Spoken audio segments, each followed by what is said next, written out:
Good evening, ladies and gentlemen, and welcome to the first installment of Tasting in the Dark 2014.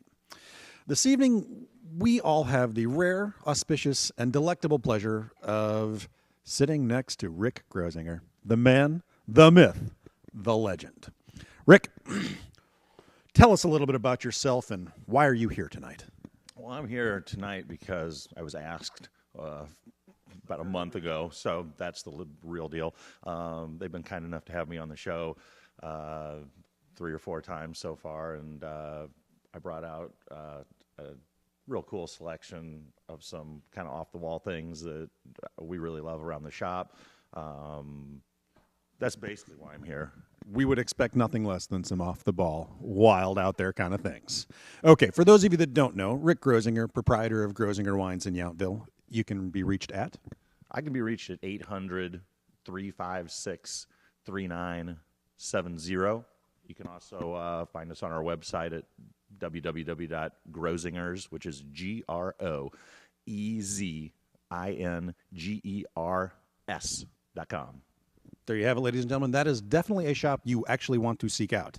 First digitally, and then if your footfalls can find their way to Yountville, it's always quite a little treat to step through that door. Okay, now, out there in cyber world, you know how this works. We grill these poor, sweet 3 souls who, I'm going to introduce them here to you in a minute. A few of these fine folks we know from days past. Some of this meat is fresh for the grilling. So without further ado, let's meet our contestants.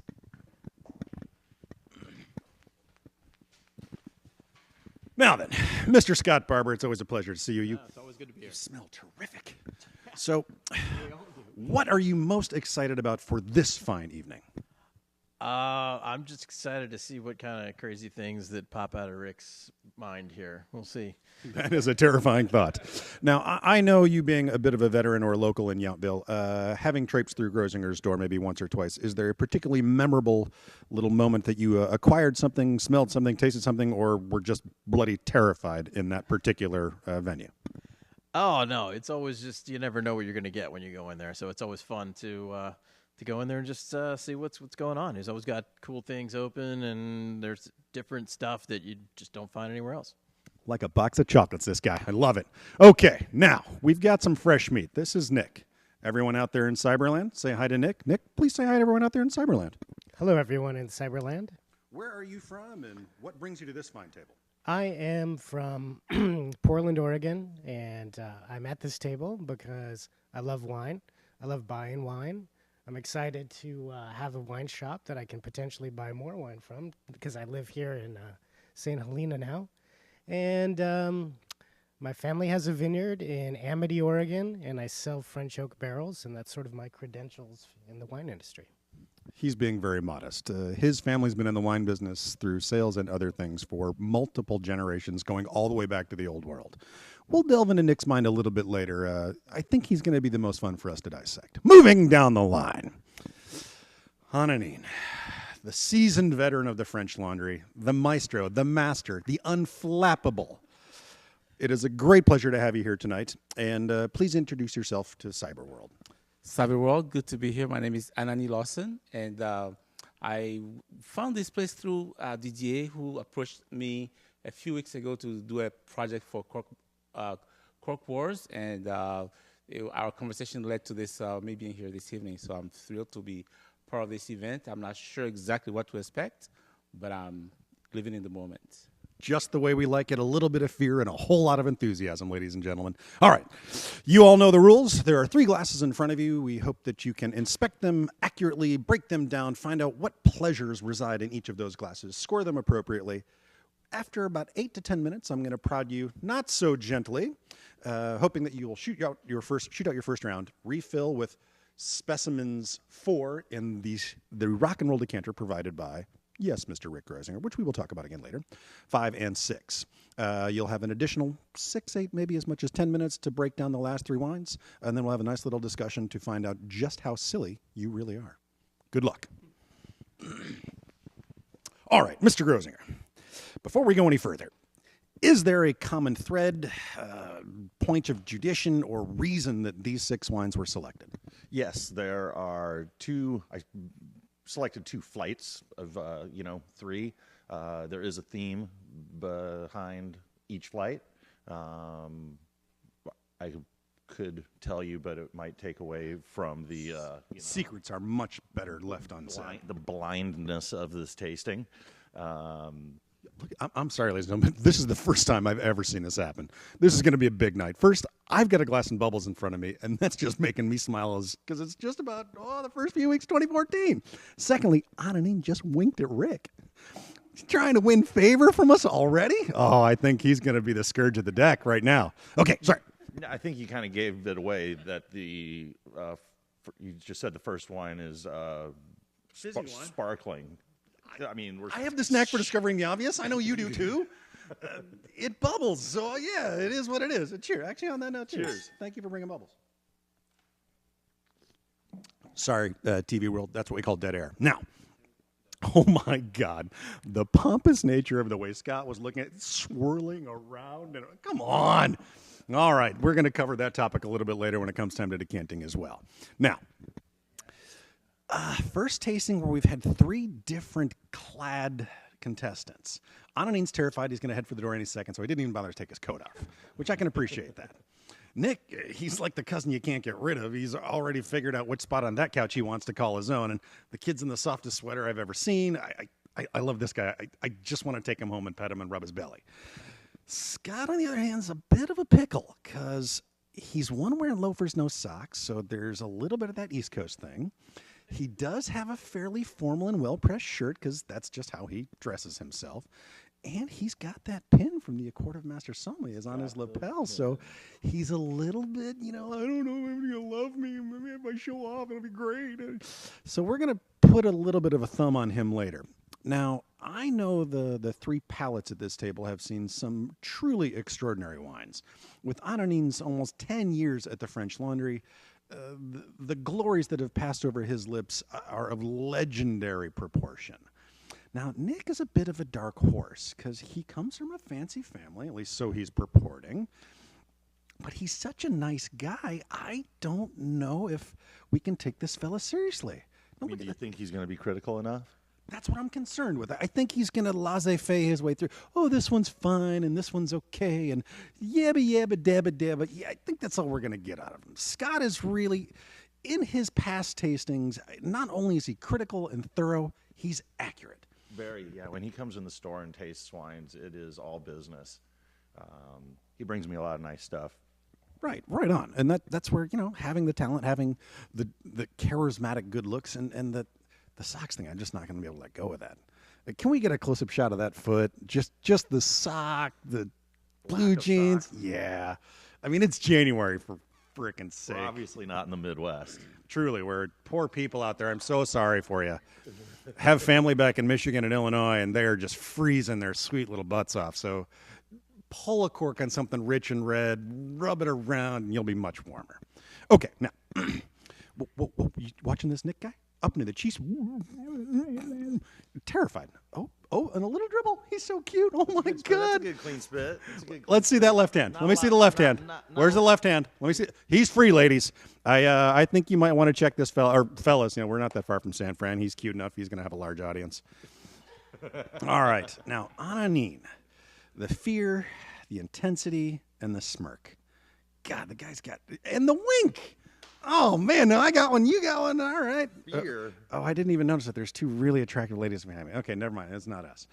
Now, Rick, I see that there are 2 red wines and a glass of that fizzy wine. Right. And I'm really curious to peek maybe just a little bit behind the curtain of the great and mysterious Oz.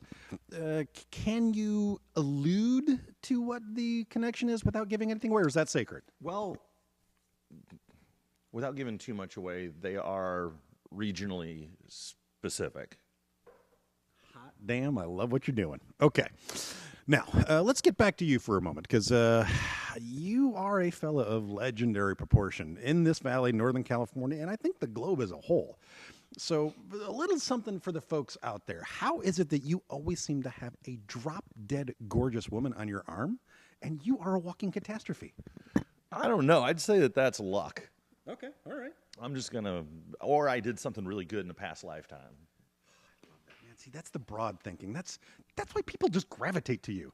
Ladies and gentlemen, when you're in Yountville or any other part of the world and you need advice on a particularly scintillating something to sip, give them a call. What was number 800? 800-356-3970. We do most of our business over the telephone as opposed to internet orders. We have a storefront, a tasting bar, really cool shop, real laid back.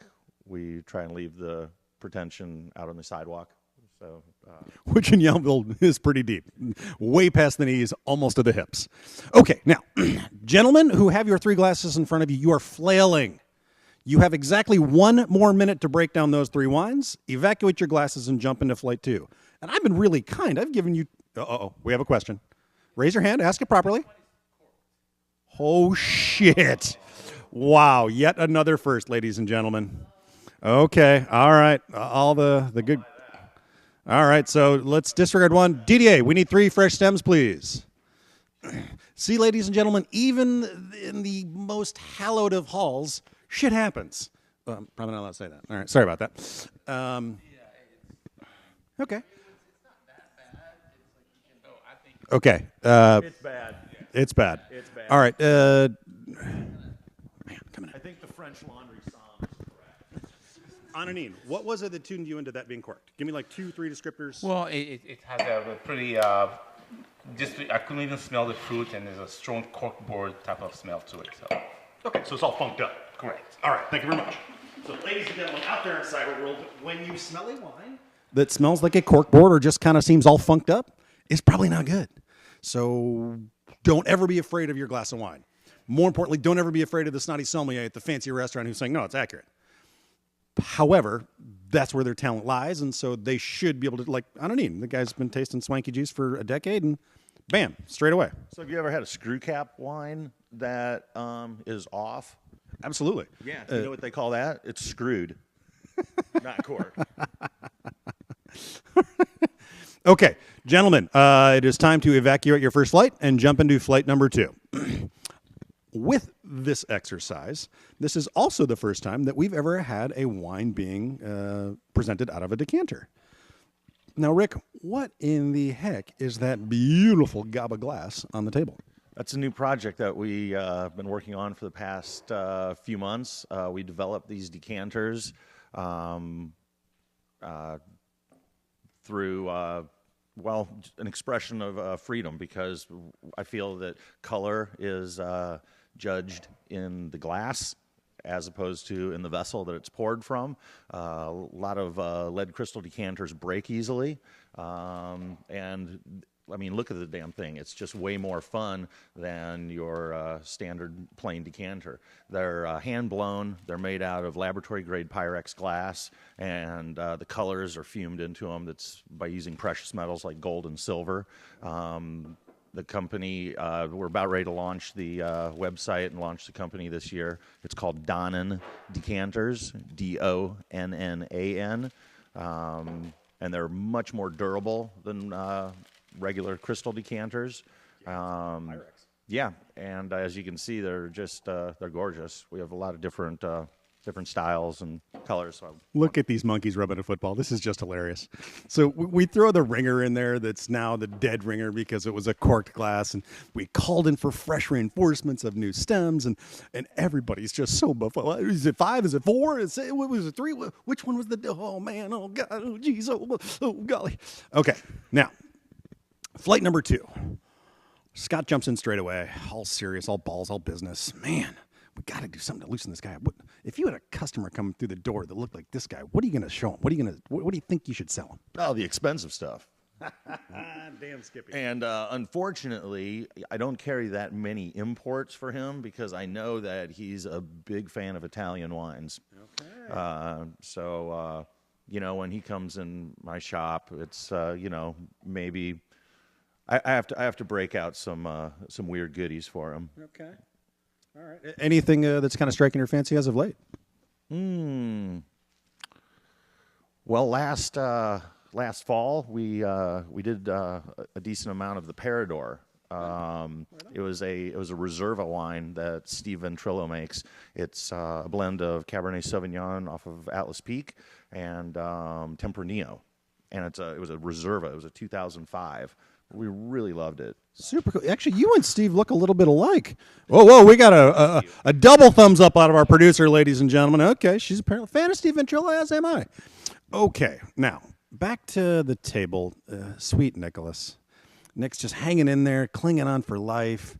This is the guy that fell off the boat, and they threw the line over to drag him back up, and it got caught in his wrist, so now he's hanging from the yardarm. I look forward to seeing his notes. Now, Ananin, on the other hand, just the oh, I wouldn't want to hurt my stem, so I must swirl so gently. Oh, he didn't spill a drop. That was all pro. No, but there's a little Mrs. Downfire in there, man. I mean, come on. All right. Well, look, are you seeing the mouthwork on this barber guy? Still in there. All around, up and down, top to bottom, left to right. That's why he's desirable. Okay, moving on. So there are 3 wines, all red, all picked of some point of symbiosis. Once again, Nick doesn't know what to do with the spitter. Everybody else is all right. We're going to have to maybe give him a little hug later. I don't know. We'll see. Maybe if we feed him, he'll perk up. Okay, so we've got some fancy decanter. We've got 1 corked wine, a glass of bubbles, and a lot of dark horses. Wow, did you see the pen work on Ananin just then? Is that from signing super big checks, or is that just something that you learn, I don't know, from watching all the monkeys at the laundry? That looked like a gold pen signature on the side of a bottle. Yeah. Oh, my gosh. All right, this is getting exciting. Once again, Scott's going back in, perfect 360. I think this guy's going to go to the Soviet Union. He's going to compete in the Olympics for swirling. Did you notice the round and round and then the up and down? How could you not? Yeah. And one thing that I don't know if our viewers know, when you taste wine in the northern hemisphere, you swirl it to the left, right? Always like the way the counterclockwise. toilet goes, like the way that it drains. Well, when you're in the southern hemisphere, you always want to do it to the right. Clockwise. Spent the first 3 weeks of the December in New Zealand, and I got to tell you, it's a lesson well learned. I mean, there we were at Ripon Cellars, ogling the view. I swirled all the wrong way, spilled wine on everybody. It's terrible, terrible. Okay, so, whoa. The dexterity of this guy? Wow, let's see if he's as olfactorily dexterous as he is in his wrist. These small stems are probably a little underwhelming for him, Yeah, they're definitely on the Salmo series. Blah, blah, blah, blah, blah. Yes. I'm very serious and very important. I have a very large wine glass. Okay. So, the funny thing to me about all of this is that every single one of these goofballs also has a glass of gin on that table. Now, that's the palate cleanser. True. That nothing clears it like a nice gin and tonic or just gin. Equal opportunity taster here. Okay, so back to Scott, the top, the bottom, the left, the right. Ladies and gentlemen, Cyborg, I hope you're drinking this in because this is just sheer comedy. I mean, I can't wait for tomorrow to see what emails roll in on this one. Nick, sweet Nick. How long has he been down here? When did he come down from Oregon? I think we should probably make that up. So he's been here now for about 114 years. And he molts every 25 to 30 years. So he just let go of the chrysalis now about 10 weeks ago. So this is a fresh new skin for him. And so his ability to taste is going to be much more concise. So these are going to be really young wines for him. Yes. Yeah, I think that's probably accurate. More importantly, he's getting nervous because he's turning red around his forehead. Could just be the booze. Once again, gin is a miraculous thing. Yeah, there we go. Don't itch it. You'll make it worse. Okay. And then pretty soon Scott's going to have a rash and Ananin's going to be scratching and it's just going to be freaking awesome. Okay. Now, before we drift away to see what their notes say, I do have to put down that Ananin spends a lot of time on his wardrobe. The really fancy shirt tucked into the red pants and just the right amount of broken in on the shoes. That's a class act. That's a guy who not only knows his arena, but he excels at it. Yeah, it looks casual, but you know that it was selected. We had a phrase for that back in school. Do you know how expensive it is to look trashy? and he looks like $1,000,000, so I can't even imagine. Okay, so once again, this barber guy, the quick shoot back, the really aggressive smelling. I almost wore my shirt that looks like Anani's there. Really? Yeah. But you're just not that cool, apparently. Yeah. Okay. All right. Well, you're put together pretty well. I mean, I'd throw props at you. You shop in the fancier spots and here in the valley and down San Fran. This is pretty upscale for me. Coat and all. Look at me, and I can't even really afford a coat. Shoot. Okay. We are climbing into that 10th minute, and I think these guys are as perplexed as when they first sat down. Oh, yeah. Oh, I know. Actually, can I have that for just one sec? Yeah. Thanks, man. Ladies and gentlemen out there, I think you now have an idea who you're dealing with. Okay, good. Now then, the head is dead. Poor Jerry. Okay, so the other thing I think to point out here is that Scott's also the drinker in the group. Look at the level of those glasses. The bucket is not on his side. No, nor will it ever be. Round and round that wine may go on his tongue. Man but after my own heart there, real professional. Seasoned professional. Seasoned, of course, salt, pepper, and booze. Nick is, God, The throat does taste. One of the more primary senses. Mm-hmm. It can clinch up, nothing's going down. If it reflexes and it's something yucky, well, no, you're not going to drink that again. But if it's yummy, it just opens up and allows it to happen. Yeah, and after that corked wine, I think that Scott's pretty happy that hopefully none of these are corked. Let's hope not, because they've all been perusing them back and forth, up and down, left and right. I can't believe I didn't check the wine before I poured it. It's really... Well, there's monkeys and then there's angels, and don't take this the wrong way, buddy. We're a couple of monkeys. Right. Okay. Yes. Not an ape so much. Although that new Planet of the Apes looks scary in hell. I think that monkey's going to hurt me later, or ape. Okay, Nicholas. Look at that smile. It just warm your soul. I need to get to know this guy. He's got to come over for dinner. I'm going to make spaghetti and meatballs for that guy. Okay. Now, Ananin, critical, thorough, methodical, and just so fastidious. His glasses haven't been more than an inch apart the entire tasting experience. So, Ananin, look at that camera and just give them a full blatant once-over of your sweet face. And maybe one of those wings. He's beautiful. Yeah, that does go. There it was, ladies and gentlemen. That was for you out there, ladies. That one was for you. Wow. Now Nick is sweating even more. Okay. Back to Mr. Barber. Not much velocity behind his spits. Have you noticed that? I did. It's a very gradual, almost gentle dribble. When I spit, it's concise. It's powerful. Nobody is going to misconstrue that. I'm also a little concerned that is he a shake it once or shake it 3 times kind of guy? Have you seen the dribble? Or what do you? A crumpler or a folder? I don't even know if I want to know that answer. Okay, so gentlemen at the table, you've got about 30 seconds to wrap this up, and then we're going to come over and play nice because we've been kind of mean so far. Wow. So exciting. The decanter. Ladies and gentlemen out there in Cyber, we're going to have a little talk about decanting once we've kind of calculated and tabulated the scores, because I'm really excited to see what these guys feel the difference would have been if the wine had only come out of a 750. So, yeah, but I'm being nice because I'm being mean. 10, 9, you know where we're going. 8, 7, 6, 5, 4, 3, 2, 1. Bing. All right, let's go over and meet these guys. Oh, thank you. Now then, gentlemen, the esteemed accounting firm of Lustau & Lustau will be by momentarily to collect your tally sheets. They will then be astutely tabulated, and then we will come up with a winner. All right? Thank you very much. We've been wrong before. Thank you. Actually, on occasion. But this night, I think is really going to be a decisive evening. So before we go any further, Anani, as your closest and on my left, was there a commonality, an overall sense of feeling about what was taking place this evening, other than being the hero that said, well, that wine was corked? What else did you glean from this tasting?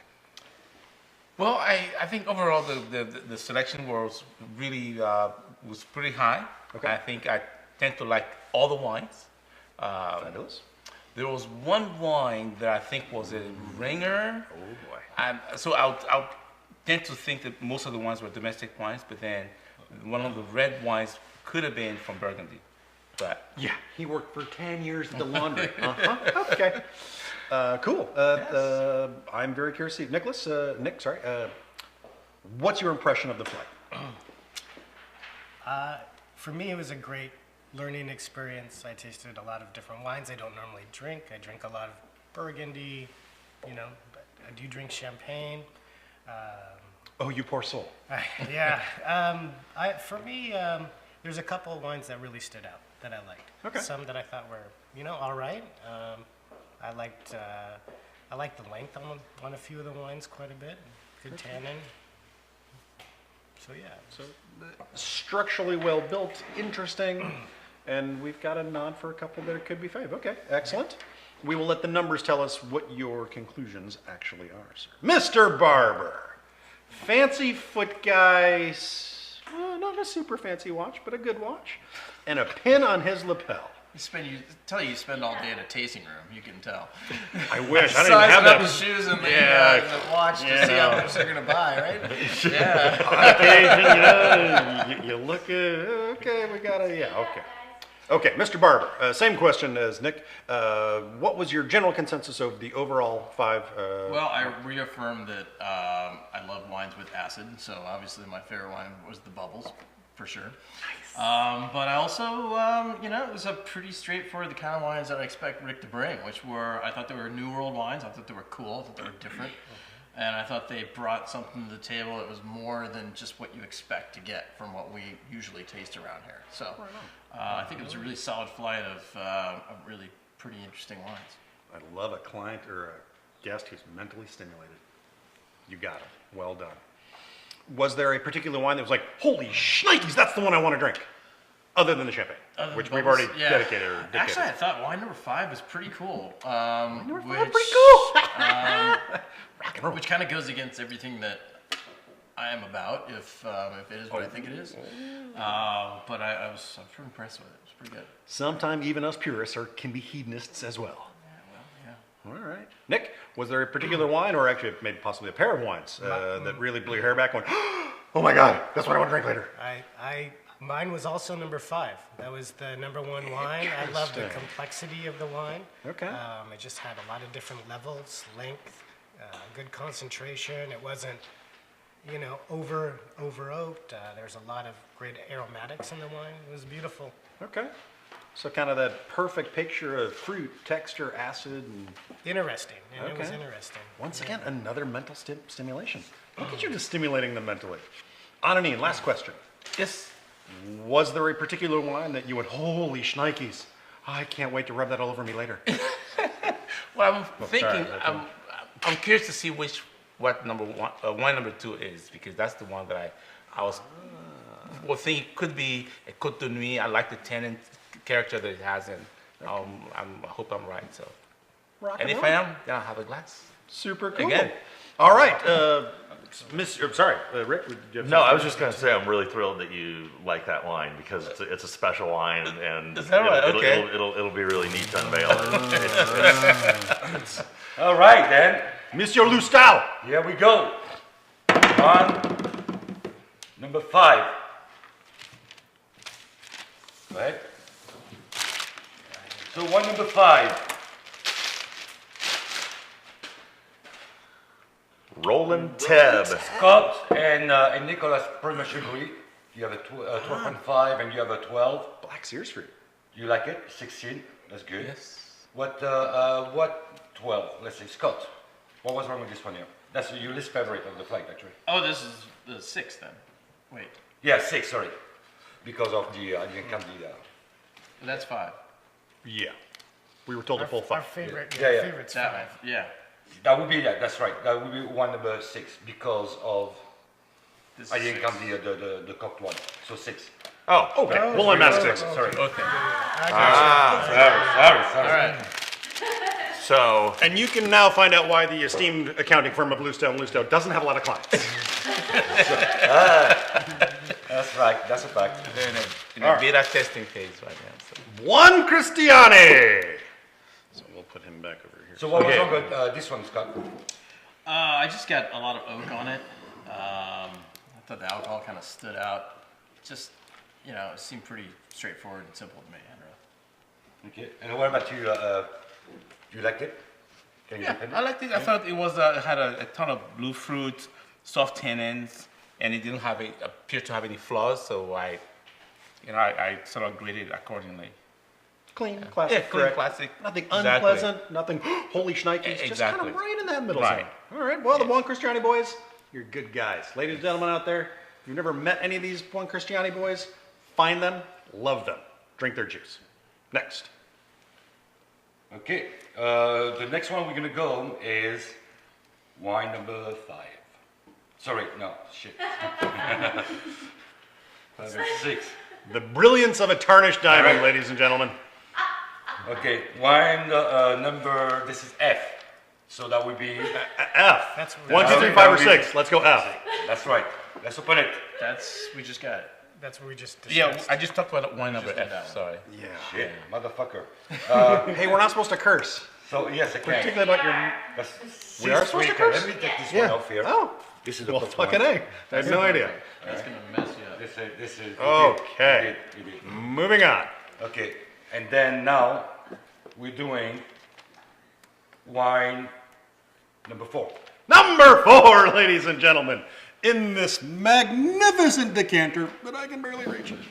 Let me go find the original vessel. Thank you, sir. In Rick's absence, what do you guys think of the decanter? Bam! Bjorn! Bam Bjorn. Jimi Hendrix would love it. I like it. Do you smoke a lot of weed? No. But Liar. you could, and that's the important thing. Keep in mind, up in Mendocino and apparently a little bit in Oregon, they consider the grapes to be the cover crop. So Just on throwing it out. So on this one, Nicolas, you that was your least favorite. Yeah. I thought. Well, actually, no. Number A was my least. 8, yeah. Yeah, but D, Number A. So this one, I really liked the fruit. I thought it was jammy. It had. I thought maybe that there was some alcohol present in the mid palate, and perhaps, but it was powerful, and there was a little tannin on the finish. I think it's a good wine, powerful wine. Yeah. And I need you to give a good scores. Yeah, I think overall I give good scores all across. I thought this wine has would please someone who likes one with lots of fruit up front and also at the same time have plenty of acidity. So I thought from there I liked it. I liked the texture. I thought the aftertaste was clean and resonated nicely. So, Do you think this one would have benefited of more of a decanting time? but yes, I think so for sure. Yeah. No kidding. Hell Mountain fruit benefits from Yeah, decanting? I don't. I am shocked. Mind blower. And that's the style that they're going for in this wine is a fruit forward, big, Muscular. not scared of alcohol. We were just up at the vineyard yesterday, and tasted through some of the older vintages, and that's they're going for it for that big Hell Mountain style. Oh, it's a pretty big rock. Where are they at? What's that? Where are Ink Grade Road, Okay. past Angwin, Yeah. down the hill. Nice. A good power site. Yeah, he called it when we were driving down there. He said, "Yeah, it kind of looks like Axe Murdererville when you start driving down in there." Couple Nice. old Chevys up on Yeah. cinder blocks. Those things. There was an old vehicle. Nice. All right, next. We'll be revealing number 1. Ho, ho, ho, ho. So what will it be? What do you think? Anyone want to guess on the varietal of this one? Any idea? I thought it was Chardonnay? Blanc. Yeah, I thought it was Blanc. Oh, they had more inside. I don't know. Guys? Throw them down. I Hang didn't on. taste it, so I can, Yeah, possibly a Blanc de Blanc. And then a toastiness Doesn't to it. taste like champagne. Yeah, that doesn't taste like Chardonnay. No sparkling wine, no. Well, I think it's okay. domestic. Domestic, Yeah. blanc, blanc, yeah. All right, so Scott, go ahead because that's your second favorite wine here. Yeah, I kind of thought that one might be it. And, That's right. Bryceland Brute, County, ladies and right. gentlemen. Humboldt County. no, it's cool stuff. Yeah. I'm That's excited. kick-ass bubbles. I've admired that in the shop many times, and I thought it might be pretty cool, and it certainly is. It's really good. I like it. Of course, it sticks out, as the only white and bubbly and acid wine, so, gotta love it, of course. But I thought it was really good. I liked it a lot. It's very yummy on the yumminess scale. Rick, how much? This retails for $35 to $40. We sell it closer to $35. This has won the best sparkling wine in the state at the State Fair down in Orange County or Los Angeles. Wherever they do those things. Wherever they do those things. Right. And the cool thing about this is that it's a much cooler climate up in Humboldt County. So the grapes have longer hang time to achieve physiological ripeness and flavor, because you're only trying to get them to 19 or 20% sugar, so they get to hang on the vine longer, get more flavor. It's a great region for making sparkling wine, possibly more so than the southern regions where it's warmer. Nicolas, what do you think? I thought it was a fun wine, is what I wrote here. I like the sweetness, apple, floral, and I thought it was vibrant. Good acidity. Yeah. I thought it was pretty solid for sparkling wine. I couldn't really tell. I think I like the acidity of the wine, and I think overall I gave it a pretty solid score. Yep. So hold on before you go any further. For those of you out in Cyberland, if you have fancy bubblehead friends that are snotty, check this in their glass and see what they think. They're all going to go, "Oh, this is really good. Where'd you find that?"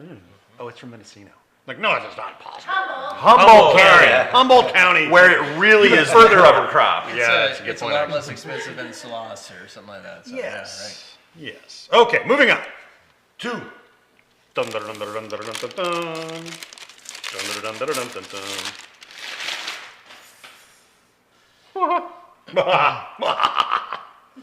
What's that supposed to mean? It means you've all been duped. Oh, there you go. Hello, ladies and gentlemen. Bryceland Pinot Noir from Humboldt County. Oh, the Burgundy peers are weeping. Or really excited, I guess. I don't know. Yeah, and Actually, first time I'm having wine from Humboldt, actually. That is kind of what I thought it was. Wow. right on. Here's your first times, bro. Yes. And May they all be this pleasurable. I did, absolutely. Yeah. I like tannins. I like this style of tannin, this red fruit. Again, there we go.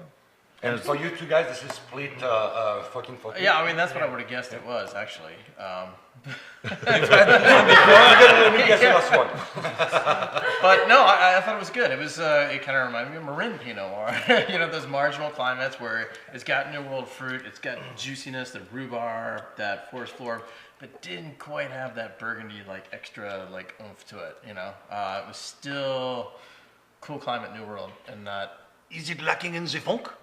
No, it's good. It just didn't have quite the extra... Earth. Yeah, exactly. Extra minerality or this. Yeah, the certain minerality. Things, yeah. I mean, the acid was there. Structurally, it matched, but Right. there was just something, I don't know what, It's a perfectly desirable wine. It just lacks a little mojo. It was good, though. And I wanted to jump in. The wine that was corked was another Humboldt County wine. That it was a Syrah from a producer called Cabot, and too bad it was corked. But I wanted to do a little Humboldt County flight because they're making some great wines up there, right. and a lot of people really don't get them down here. In order to get Bryceland, we either have to drive up there or they have to come down. They don't distribute. We're the only people down here that sell it. Well, that's what I was trying to... Oh, so go ahead. I was just saying that was my second favorite wine, and I loved it. That's what I was trying to say with the 32 corked. bucks. It was like you could tell, Wow. even besides the $32, cork, ladies and gentlemen. that it was something. There was some good $32 stuff in hairs. there. Oh, are you It just- talking about the cork? the corked one? Yeah. It was Yeah. like underneath there was some cool stuff. I thought it was Cab Franc. That's probably the corkiness. It was kind of making it seem that way. Little but- piracy load. Yeah, exactly. Yeah, I was talking about the Pinot. Yeah, I mean, was talking yes, I'm talking about the Pinot. That's for sure. Yeah. Pretty cool. Cabot. Cabot. Also Not from, to be Humboldt. misconstrued with cheese. And it's not cheese. Oh, that was Not Rich red Vermont wine. Yeah, that was the theme of the first flight. No Vermont wine. It all makes sense now because you mentioned that you had a sick little plan. Yeah, exactly. A theme going through the first flight. So Interesting. there we go. And then our winner. That's right. Dun, dun, dun, dun, dun, dun, dun. Hot damn. Dun, dun, dun, dun, dun, dun, dun. Anybody else coming around? Yeah. Oh, yeah, this is really good wine. Every one of these. So what do you monkey feel wines. of selection, Nicolas? This is number 5. Yep. Yours and Nick's Happy Happy Joy Joy. Number 5 on the chart. Number 1 in your heart. Oh, God. Can't see from. So Roland Tebb, Black Sears vineyard off of Howell Mountain. Okay. They made about 100 cases of this each year. Stephen Tebb is the winemaker for Robert Craig Cellars. All comes full circle, So ladies and Kevin Rowland, my buddy, that's they're partners on this wine. We sold a ton of the 2009, which was a great wine. The 10 is just coming on now. We're really stoked to be selling this over the next few months. Great Howell Mountain cab with really good structure and balance. Any idea what for the production? How much of it is available? They made about 100 cases. 100 cases? Okay, Yeah, maybe okay. 110. It might say on the back there, but it's Okay. not. It's not much. Right, Very, very small production, and I'm proud to say that, as far as I know, I'm the only shop other than the winery that sells it. And one of our customers' favorites, over the last year. Right. It's was very well received. Great bottle of wine. So congratulations, Kevin and Stephen. You guys did a masterful job of managing tannin in the 2010s. That's a really powerful And site. $73. Wow. That's the full. We sell it for closer to 65. 65? Yeah.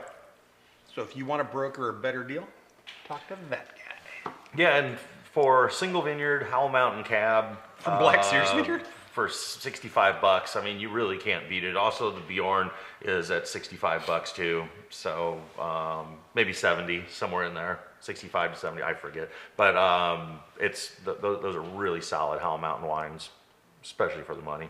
Right on. Right, no doubt. Nice selections. Mr. Grozinger, thank you so very much. Cheers. That was kick-ass. Now, before we depart from this table, we're going to have a little bit of a Q&A. It could be slightly fanciful. We're each going to make up a story on why decanters exist. Now, as I'm the host, I get to go first. I believe that decanters were actually a very succinct source once told me that decanters didn't come into fashion until the French royal court deemed them necessary. So that prior to the wine being offered to the almighties, princes, kings, queens, there was someone that tasted what they were going to drink, and they wanted to visually inspect it before it even went into the glass. So it was decanted first, then presented to whomever the taster was, and that was generally because it was toxic and poisonous. Someone had wanted to off that royalty, and so they'd let them founder and die and say, oh, we won't probably drink that one. Decanters didn't much exist prior to this. Now then, that's my story, and I'm sticking to it. Mr. Grozinger, what is yours? Bad labels on wine, yeah. So when you have a hideous label, as they did way back in the day, medieval days, the printing presses and the calligraphy and everything was sometimes horrible. Yeah. So they invented decanters so that you wouldn't be humiliated when you had a bad label at your table. Interesting. Okay. That's why. All right. On a knee. So far these are like make-believe stories, right? You're just making it up, or is it? For real? No, this is real. I looked it up on the interweb machine. Oh, okay. Wikipedia had the same definition. Of course. Yes. So it must be real. On a knee. I mean, it's hard to. I think what you said appears to be sound correct. I think very that decanters are purely functional. Okay. Like you said, if you just happen to have wine, but you just want to serve it, you can possibly serve it from the vessel where it was stored in. So you might pour a little bit in the decanter and then dispense it at the table, whatever the case might be, and then at that point it became more of a fancy situation fashion where than fashion. Okay. Exactly. Okay. I suspect that's how it all began. All right. A plausible story. There we go. Not well researched, but well founded. So. Now, if you want to talk about decanters with fashion, Yeah. Fashion. bam. Right. Shablammer. So yeah, I do like this decanter. It's actually well balanced, The intricacy. pretty light. I think the thing with decanters sometimes they can be the look it defies the functionality, and I think this one seems to kind of capture both. Sweet Nick, Thank you. your ass is now in the frying pan. Well, we all like to breathe. This so is does, true. So does wine. Okay. But I would say for sanitation and to keep it classy, it looks good on the table. What's the And then oldest when- decanter you've ever heard of or know of? You know, I haven't really studied decanters that much or really delved into that aspect of the wine world. So I have a lot to discover. This could be a show on itself, a decanter. Yeah. I'm aware, but what do you think this is? Hello, it's called job security. Come on. The first ones would have been oak, though. I'm sorry? I would guess the first ones would have been made of oak. Oak, Back you in say, the not day. earthenware. Yeah, that's right. I threw it out there. Shablam, just plump right on the table. Rocks, yeah. All right, and Mr. Barber, a man who knows the objectionable objectivity of the useful qualities of a decanter. Well, we always say there's three reasons why you would decant wine. One is to aerate a young wine, soften the tannins. Two is to remove an older wine from the sediment in the bottle as it precipitates out. And then, of course, three is pretension on the guest part. They just want to. Just looks really good to the client. Yeah, So, yeah. you just say, okay, fine, we'll decant it for you. But, I don't know the history of the decanter, but I know the history behind the shape of this one. This is what they call a captain's decanter.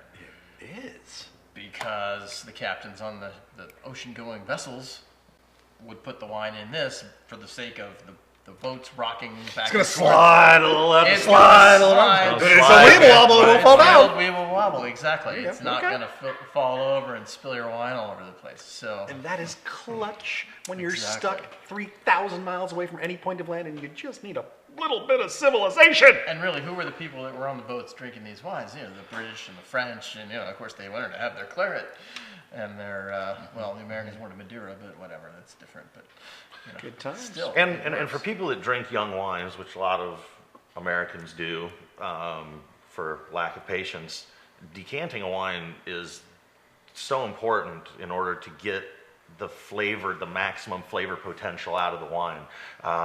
So often when you drink a bottle of wine and you don't decant it, that last sip in the bottom of the bottle is the best sip. And once the wine's finally breathed and opened up, you're like, oh my God, it's so good. Well, if that last sip could be the first sip because you decanted the wine, it increases the value of the wine in your mouth, it increases your experience. It's something that not enough. Are you just not telling enough them people buy do. 2 bottles, drink the first one fast, and then the second one ready to go when you're ready for it? Right. say that's by design. That last sip is the best. So hey, Yeah. popping up Well, on I it. think that the whole decanting thing is still a moving target. There's the aesthetics of it. There's people who care in some fashion. Some people who don't, to whom it doesn't really matter. And nowadays that we don't really serve wine in tiny little glasses, you don't really. It's not uniquely critical to decant wine if you're gonna have a nice Riedel or Spiegel or Stotzel, whatever stemware you have. A decanting stem? A vessel that's big enough where you can aerate the wine correctly the first time around, because imagine you're in a place where you don't have someone to decant the wine for you, right? They don't have. I don't have At a home, right I don't have. I mean, I don't have a probably sommelier at should, home. but I just I'm don't. the only person at home, so I no one decants the wine. See, that for me. raises another I point. do for is why do myself. people not have personal Their own sommeliers? songs, I mean, exactly. it's just, Exactly. Will someone think up boggles the the mind. logistics on this so we can make some money and not have to do this? Exactly. So Ladies and gentlemen, I thank you all so very much. It was an absolute pleasure. Rick, brilliant wines, man. Thank you. Absolutely brilliant. Thank you very much. Thank Grozinger's you, guys. Wine. Thank sorry, you. Good to be here. www.grozingers.com. .com. In Yountville, he's got an 800 number. You can figure all that out. Gentlemen, raise a glass. Thank you so much. I really appreciate you being here. To those of you fine folks out there in cyber world, we will do Good this to be again here. on the first Monday of next month. Matt Simpson signing off in 2014. Welcome to Tasting in the Dark. Good night. Right, yeah.